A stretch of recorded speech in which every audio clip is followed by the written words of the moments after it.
je prends mon courage à deux mains et aborde mes premiers camionneurs, maîtres de ces anciens Chevrolets aux couleurs flamboyantes et tableaux de bord boisés dont les boutons allument, la nuit, mille feux dans la montagne.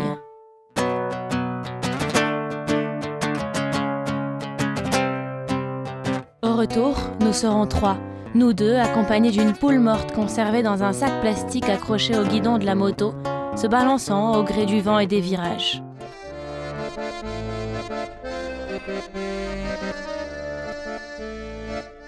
J'ai 18 ans. J'aurais préféré faire planer les doutes quelque temps sur mon âge, mais c'est le genre d'information que vous aurez sûrement déjà percé à jour. L'âge fait partie des données que nous pouvons croiser dans notre tête, qui nous permettent de grossièrement cerner tout en chacun, de ne surtout pas laisser place à l'inconnu, de répondre aux questions suivantes. Cette personne va-t-elle m'apprendre quelque chose? Va-t-elle éventuellement me dominer? Vais-je moi la dominer? Puis-je coucher avec elle? Puis-je lui expliquer la vie? Dois-je la respecter? Puis-je être honnête et sincère avec elle? Allons-nous nous comprendre? Que puis-je lui apporter? Dois-je prendre soin d'elle?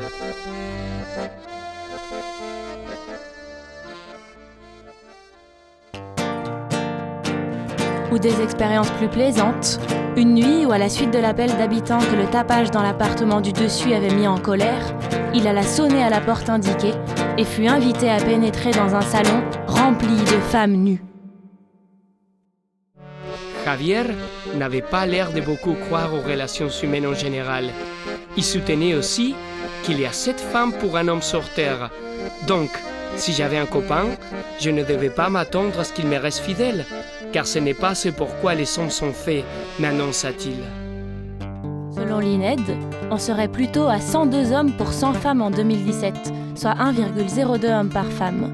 50 femmes pourraient donc avoir un homme chacune, ainsi qu'un homme qui tourne entre elles. Donc un homme personnel, et une fois tous les 50 jours, 2 hommes.